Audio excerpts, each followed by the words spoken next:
I'm basically a pro at making horror games. Whoa, that's scary. Oh my god, bro. Oh, hell no, man. What the?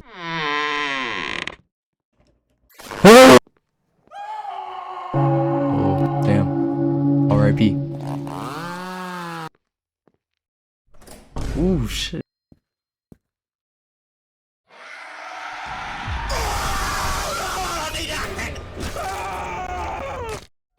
Those games are made in Roblox, but I still haven't made a horror game in Unity yet. So I challenged myself to make a horror game in only 24 hours. When I was brainstorming, I was thinking about making a game similar to FNAF, but instead, you are the monster that teleports around the map.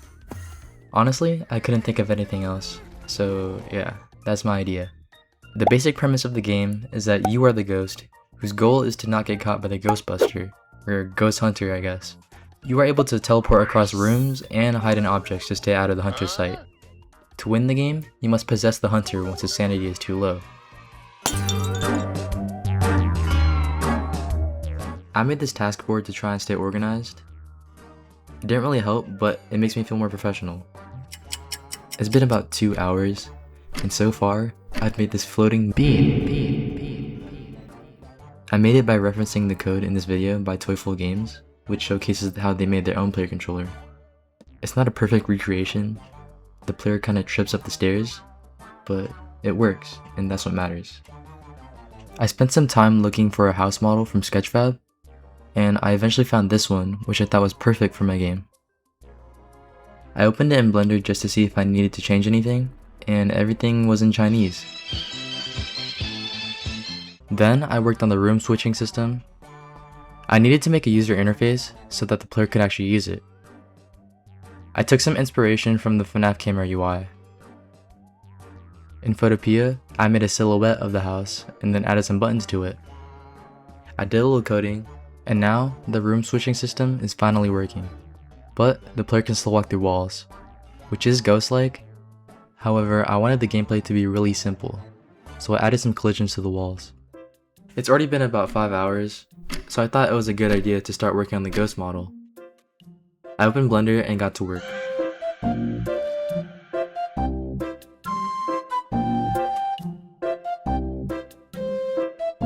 Hey, that's pretty good. Fast forward a little bit, I just started working on the hiding system, which would not work for some reason.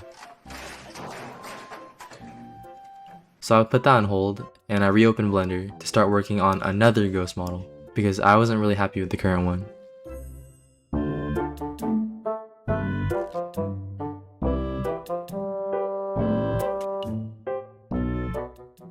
Hey, that's pretty good. I made a rig for the ghost, and it didn't work the first time, so I had to do some weight painting. I also made this cool tail rig. Yeah.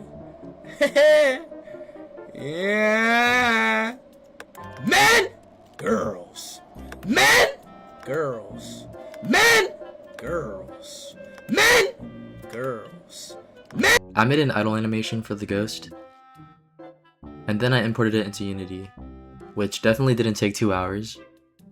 Then I focused on fixing the hiding system again, and I finally got it to work. Hold on, let me fix this real quick. Alright, now it works. Time update, I have around 13 hours left. Now I have to move on to the most intimidating part.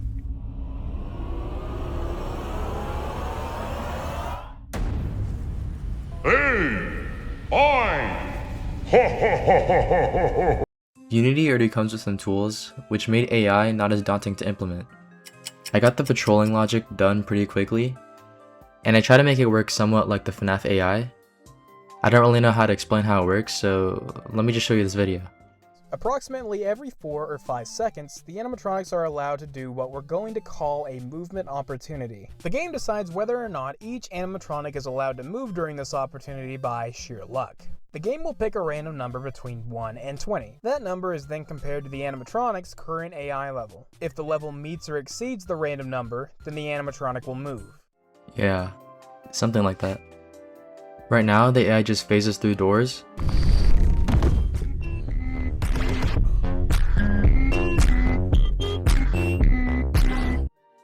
so I gave him the ability to open them. Then I gave him the ability to see the player. He's still kinda stupid, but I'll fix that later. I looked through Sketchfab again to find a model for the hunter. I found this detective, which doesn't really fit as a hunter, but it was good enough for me.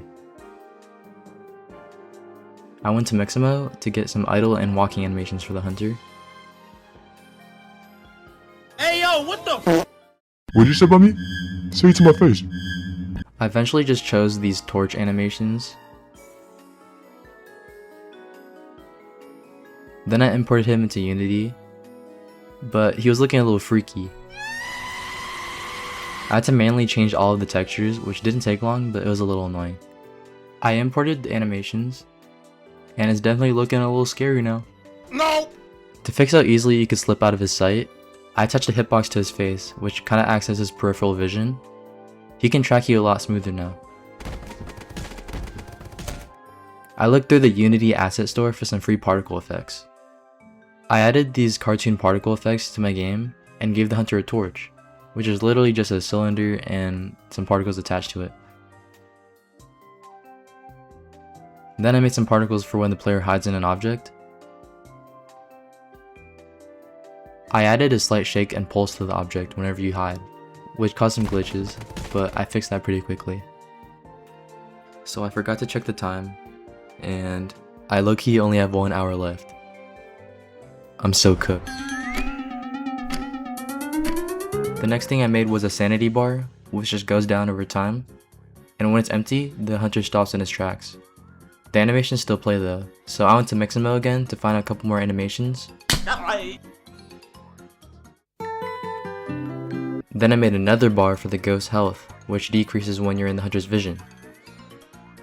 The last core gameplay mechanic I had to make was to give health bars to the hiding spots. When the health bar reaches 0, it breaks and you can't use it anymore. Then I added a cooldown to the map to try to balance the game. And then I made a... oh shoot.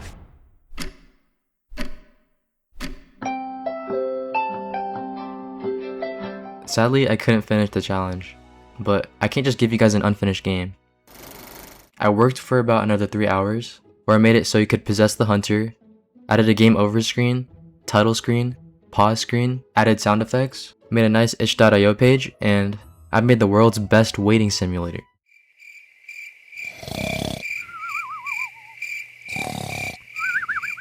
If you want to, you can play it for free using the link in the description. The game is far from decent, so leave a comment if you guys want me to continue this project. Maybe I can include some of your ideas. I also had some ideas after finishing the game, like making the hunter a priest or adding some additional tasks so you aren't just waiting around.